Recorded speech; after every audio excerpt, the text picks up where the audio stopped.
ご視聴ありがとうございます。KBM プレイヤーのツベルクリンと申します。この動画ではフリップリセットに必要なテクニックを丁寧に解説しています。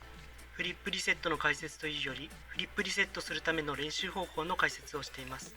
この動画を見れば、どんな練習をすればフリップリセットできるかがわかるようになります。まずは概要をご覧ください。フリップリセットの一連の流れです。まずゴロボールを転がします。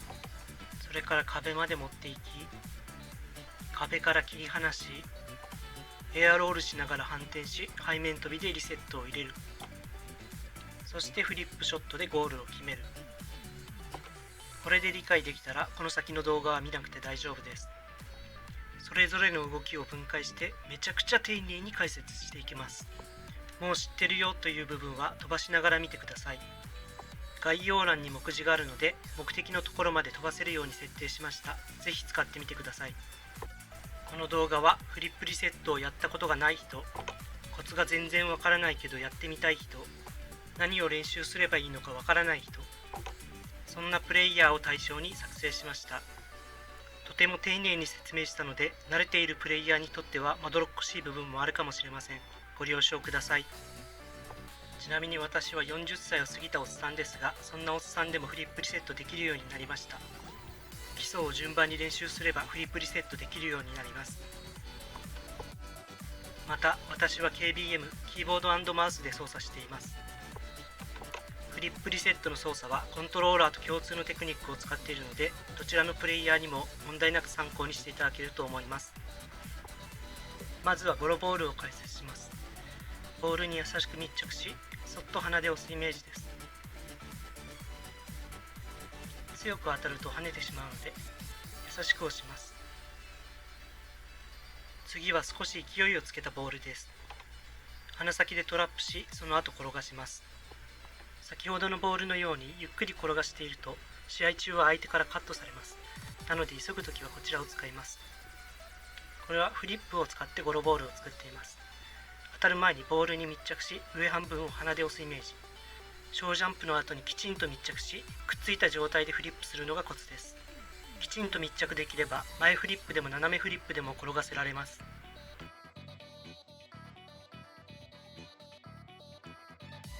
ゴロボールはフリップなしでも作れます。これはブーストプラス小ジャンプで転がしています。ボールの上半分を鼻でつっつくイメージです。つっつく前にブーストで加速するので、勢いのあるゴロボールが作れます。ジャンプせずにブーストだけだとボールが跳ねて失敗します。当たる直前にジャンプして上半分をつっつくイメージです。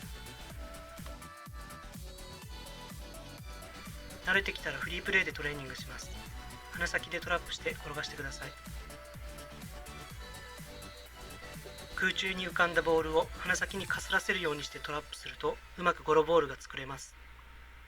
地面にバウンドした時に触ると、このように跳ねてしまいます。これだと失敗です。うまく鼻先でトラップできるように練習してみてください。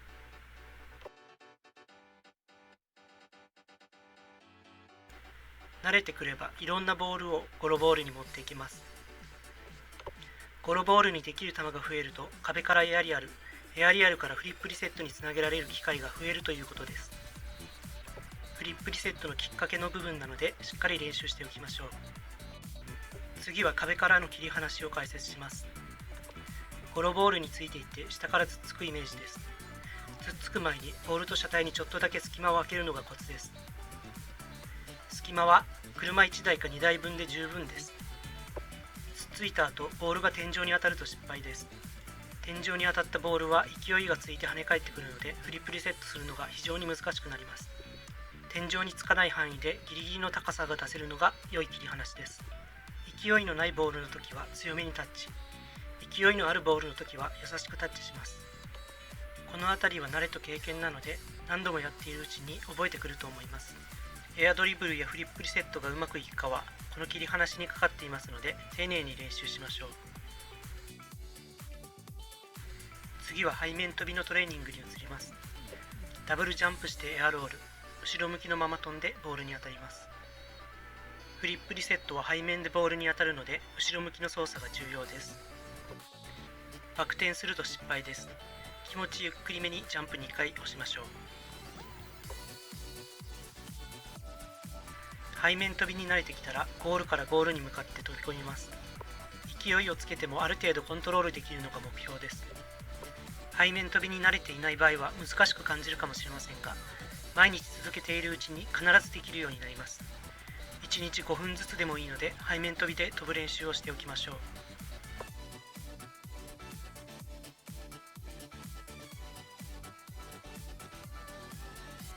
慣れてきたら背面飛びのままバックボードからバックボードに向かって飛んでみます。慣れたら少しカーブして飛んでみてください。フリップリセットは空中に飛んでいるボールを背面飛びで追いかける技なので、背面飛びの練習が非常に重要です。少しカーブして飛べるようになったらコーナーからコーナーに向かって飛んでみます。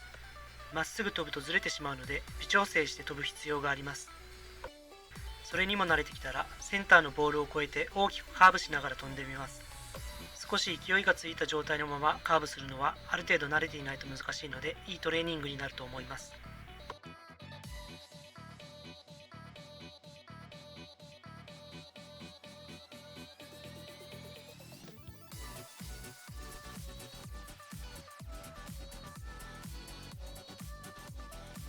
背面飛びに慣れてきたら空中制御のトレーニングに移ります。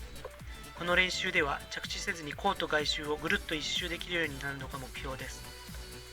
空中制御とは空中でどれだけ自由に動けるかということです。フリップリセットは空中のボールに向かって微調整しながら飛ぶので、空中でどれだけ自由に動けるかはとても大切です。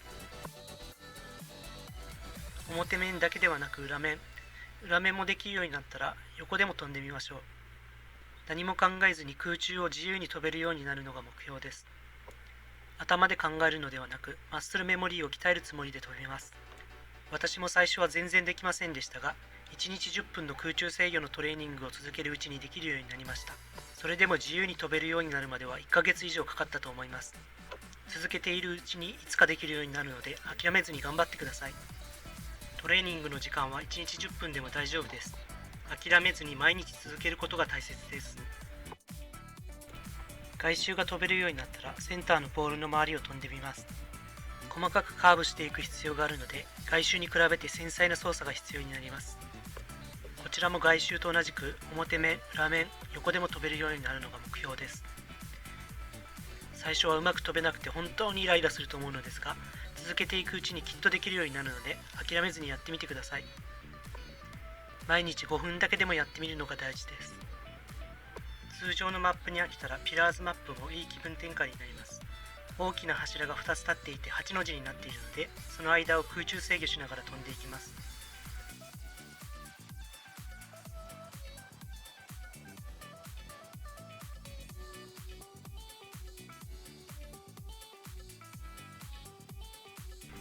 PC 版の Steam や Epic Games 版でプレイしているなら、ワークショップのリングマップもおすすめです。Steam ならワークショップからそのままサブスクライブ、Epic 版ならまずバッケスモッドをインストールし、それを経由して読み込めます。ワークショップにはとてもたくさんのマップがあります。自分にぴったりのものを探して楽しいと思えるものを毎日やってみましょう。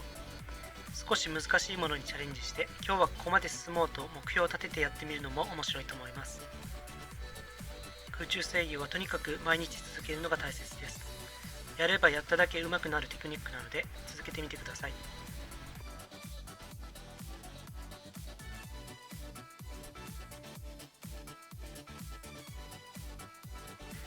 空中制御に慣れてきたらフリースタイルの飛び方も試してみてください。ロールしながら飛ぶのは難しいんですが、相手から読まれにくい動きができます。またフリップリセットの動きはエアロールすることが多く、姿勢を微調整する訓練にもなります。ぜひトレーニングしてみてください。ここからはエアリアルのトレーニングに移ります。最初はトレーニングモードのルーキー、プロ、オールスターの順で練習します。動画では省略してオールスターのところから始めています。フリップリセットも空中のボールに向かって飛んでいくのでエアリアルは大切です。確実にタッチできるように練習しましょう。こちらも表だけじゃなく裏面や横もしっかり練習します。特にフリップリセットがやりたいなら裏面になった状態での操作がとても多いので、裏面の操作に慣れておく必要があります。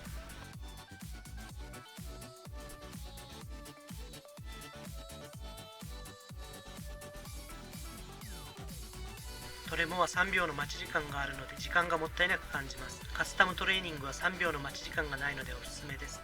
今回はこちらのインターメディエイトエアリアルスをやってみます。中級者向けのエアリアルトレーニングという意味です。エアリアルのトレーニングはとてもたくさんありますので、自分にぴったりのものを探すといいですね。こちらも表面だけではなく、裏面や横の飛び方も練習します。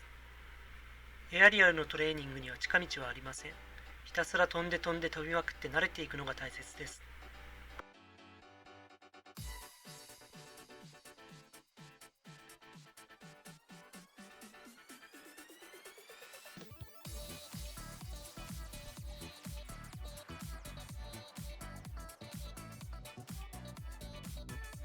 先ほどの高さに慣れたら高いボールも練習します。今回はエアロールレフトプラクティスで試します。高いボールのエアリアルのコツは、まず真上に飛び、高さを合わせてから前に飛びます。慣れたら直接向かっていけるようになります。こちらも毎日続けることでマッスルメモリーが鍛えられ、確実にボールにタッチできるようになっていきます。高いボールにタッチできるとランクマッチでも有利になるのでおすすめです。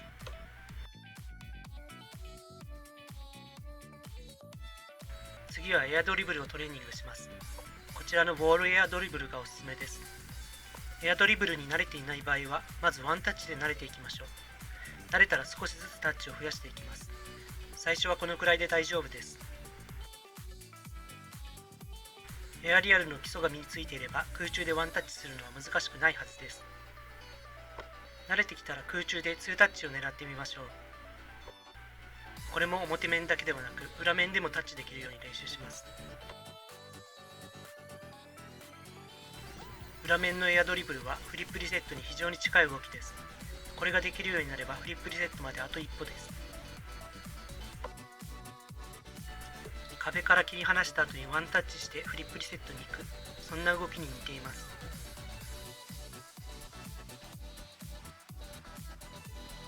慣れてきたら空中でボールに密着してドリブルを狙っていきます。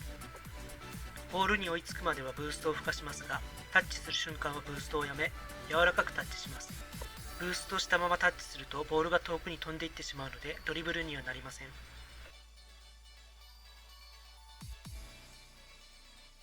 慣れないうちはバッケスモッドでスローをかけるのもおすすめです。空中制御のコントロールが楽になったように感じると思います。速度は自分の好きなもので大丈夫ですが、0.7 から 0.8 くらいがおすすめです。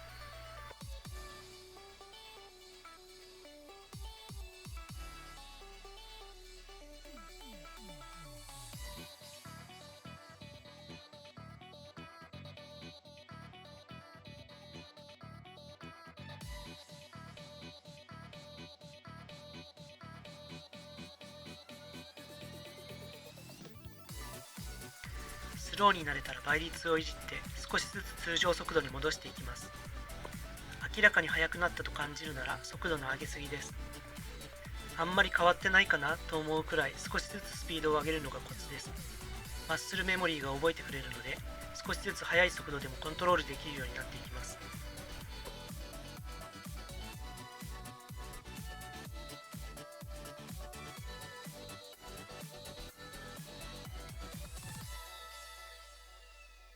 PS4 や PS5、Xbox、Nintendo Switch などでプレイしている人はプライベートマッチがおすすめです。速度の微調整はできませんが、スローが使えます。マッチの長さは無制限。ゲームスピードはスローモーション。ブーストも無制限。リスポンタイムは1秒で設定しました。これだと PC 版以外の人でもスローモーションでプレイできます。難しいプレイを覚えるとき、いきなり通常速度で練習するとどんな操作をすればいいのか迷います。迷わずに指が自然に動くようになるまではスローモーションで慣れるのがおすすめです。エアドリのコツはできるだけ高い位置でドリブルすることです。バックボードに当てるくらいのつもりでちょうどいいです。本当にバックボードに当たりそうになったらブーストをやめればいいだけなので簡単に高さがコントロールできます。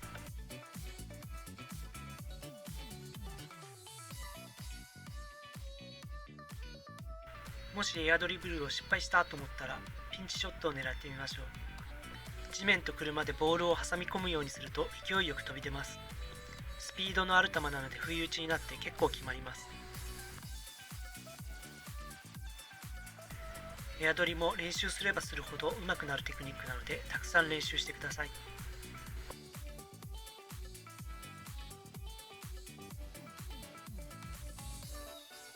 次はシーリングショットを解説します。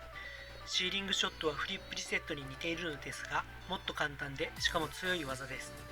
天井から落ちた後の動きがフリップリセットそっくりなので、先にこちらを覚えるのがおすすめです。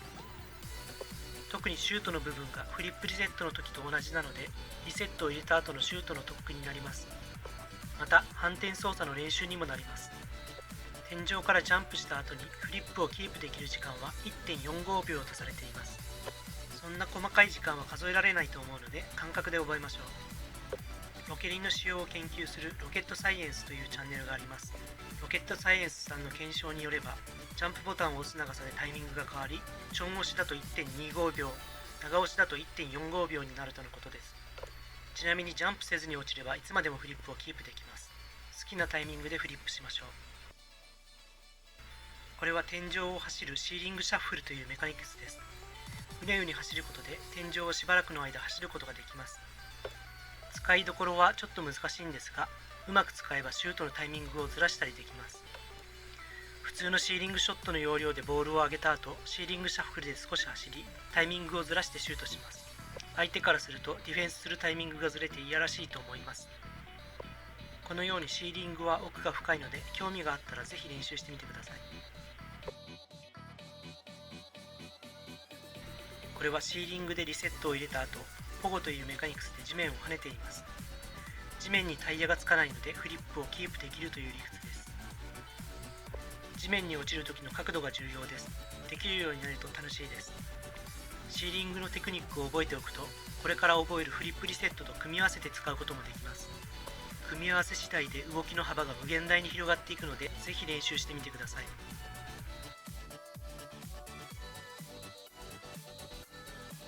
シーリングと動画の後半で説明するストールを組み合わせるとこんな技もできます。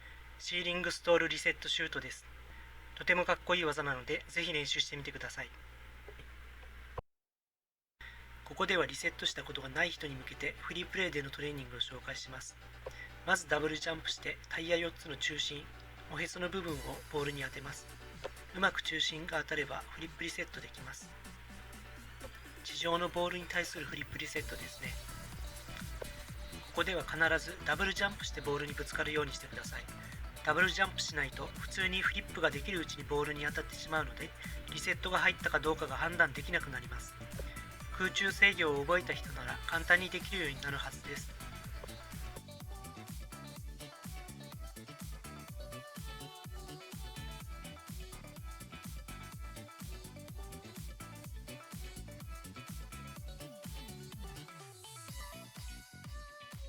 フリープレイで感覚を覚えたらカスタムトレーニングへ向かいます。私が作成したトレーニングをアップロードしてあるので、ぜひ使ってみてください。飛び方は裏面のエアリアルとほとんど同じです。ボールに向かってまっすぐ飛び、当たる直前でのけぞります。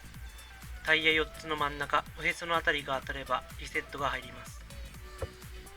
リセットの感覚は何度も飛んでいるうちに分かってきます。もしこのカストレがうまくいかない場合は基礎が足りません。特に裏面の空中制御やエアリアル、エアドリブルを復習してみてください。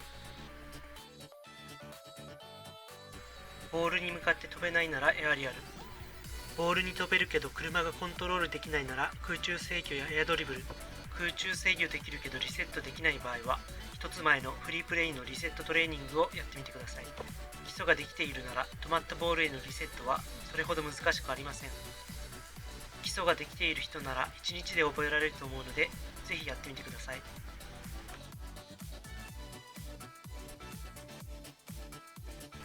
止まったボールへリセットが入れられるようになったら、動いているボールへフリップリセットしてみます。ここまで来たら基礎は身についているはずなので、あとはひたすら練習するだけです。基礎を覚えた人ならもうフリップリセットできます。あとは慣れるだけです。何度も何度も飛んでみて感覚をつかんでいきましょう。リセットを入れた後は何でも好きなことができます。何をしても自由です。思いつくかっこいいプレーを何でもやってみてください。シュート、グラウンドピンチ、パスしてもいいし、もう一度リセットを入れても構いません。フェイクであえて何もしないのも強いです。この駆け引きは本当に楽しいです。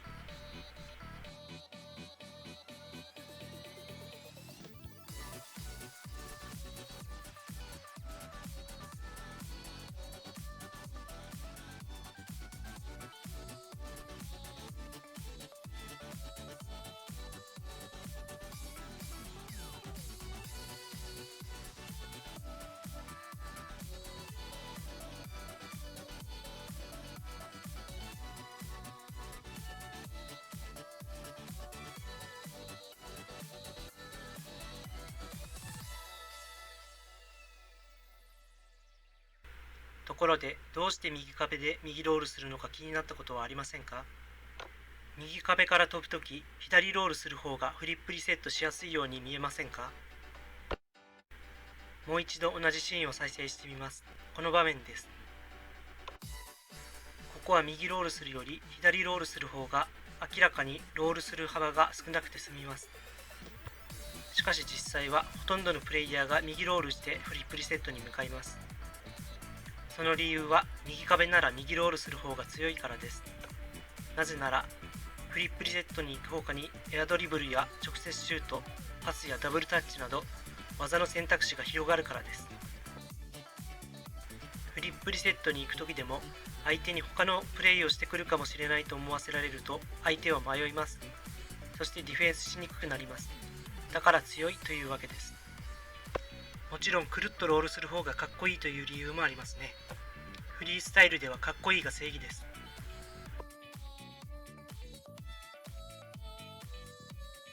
実際に左ロールしてみます。これは相手に明らかにフリップリセットしてきそうとバレバレになります。その結果止められやすくなります。この体勢からだと他にはエアドリブルやフェイクするぐらいしかありません。フリップリセットを止めるときは大抵バックボードに登って止めようとするんですが、どの技もバックボードから止められてしまいます。ダブルタッチも止められることがありますが、失敗した時のリスクが違います。ブースト消費やリカバリーのしやすさの違いがあるので、時と場合で使い分けてみてください。ここからはストールの解説です。ダブルリセットするなら覚えたいメカニクスとなっています。ボタンでの右ロール、左ロールが必要です。どちらか片方でも構いません。ストールの出し方はトルネードスピンしながらジャンプです。トルネードスピンは左ロールしながら右ステアリングのことです。それとジャンプ。もちろん逆の操作でも出せます。これは逆の操作で右ロールしながら左用でトルネードスピンをやってみています。ストールをせずにトルネードスピンすると1回転と少ししかできません。しかしトルネード中にストールを出すと2回転できます。この空中で一瞬止まるのがストールの動きです。横ロールの場合も同じです。ストールをしないと1回転と少ししかできません。しかしストールをすると空中で2回転できます。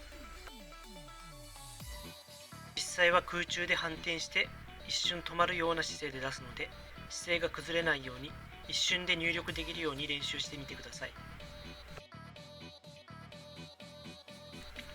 反転して出すと実際にダブルリセットする時の動きに近づきます。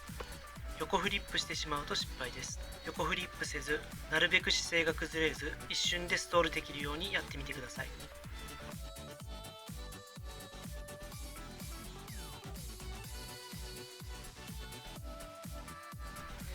ここでは実際にストールを使ったダブルリセットをしてみます。うまくボールの真下に入るのがコツです。空中制御が試されるメカニクスとなっています。どのあたりでストールすればいいかは体で覚えるしかありません。何度も何度も試してみて、タイミングや角度、距離感などをつかんでみてください。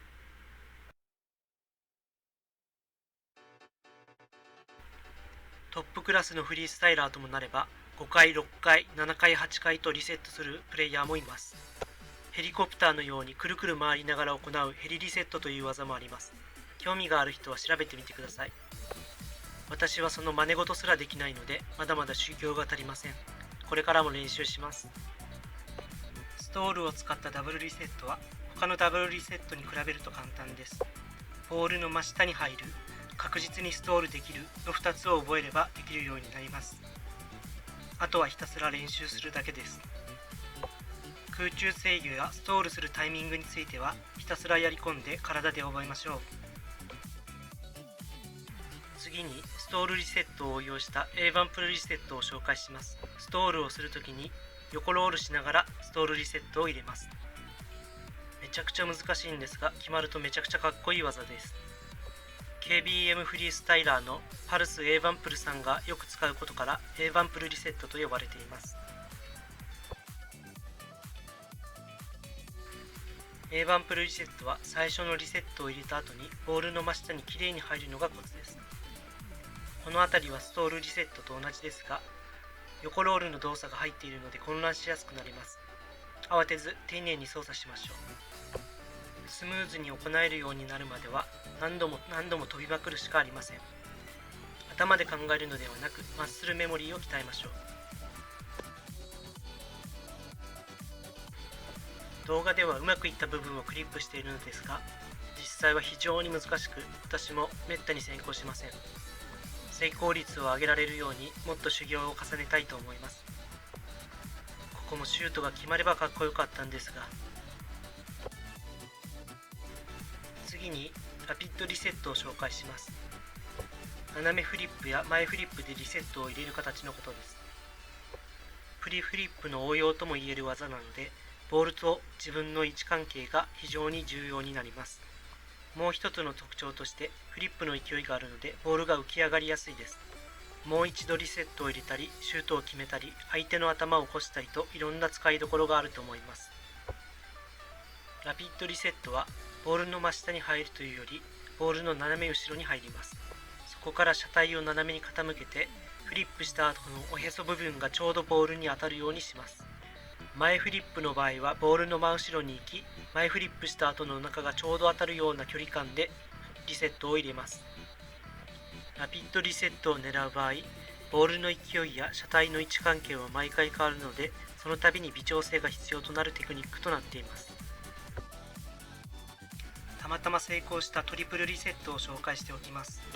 あまりうまくないのですが、リセットの後ストールリセットを入れ、ラピッドリセットで3回目のリセットを取得しています。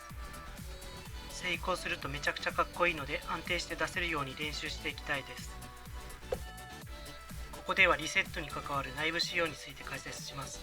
難しい話になるので興味がなければ飛ばしてください。バッケスモッドにヒットボックスプラグインをインストールするとフリープレイでヒットボックスが表示されます。これにより車体の見た目とヒットボックスに差があることがわかると思います。ロケリーの仕様ではエアリアルするとタイヤだけが飛び出ます。フリップリセットするときは飛び出たタイヤの部分の4つを当てるようにします。見た目のタイヤよりヒットボックスの方が飛び出ているので、ボールに当たったように見えなくてもリセットが入るときがあります。それはこのせいです。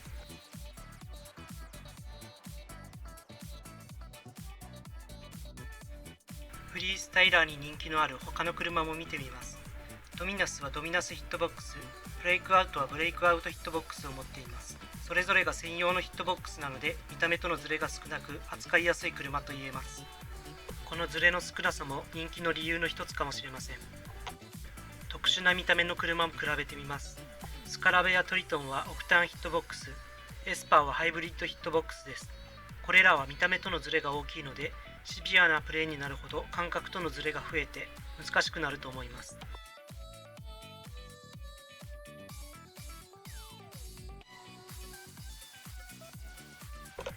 最後に注意点があります。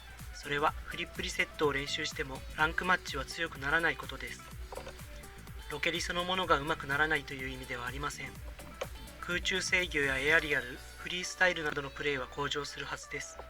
しかしランクの強さには直接つながらないという意味です。フリップリセットできなくてもランクは強くなれるからです。フリップリセットを確実に枠内にシュートできるようになるにはたくさんの練習が必要です。冗談抜きで最低でも100時間以上はかかります。その時間があれば他にも強いプレーが身につけられます。例えば精度の高いパワーショットだったり、ダブルタッチだったり、頭のせからのフリックだったりします。どれもフリップリセットより応用の幅が広く、いろんな場面で使えます。でもフリップリセットはとてもかっこいいメカニクスです。私もランクが強くならないのは分かってるけど、それでもやってみたいという覚悟で練習しています。フリースタイラーとしてのうまさとコンペティティブプレイヤーとしての強さは別物です。どちらも楽しいし、どちらを目指すのも自由です。どちらも好きなら同時にやったっていいと思います。普段のトレーニングとは別に、両方要領を守って楽しくトレーニングしてみてください。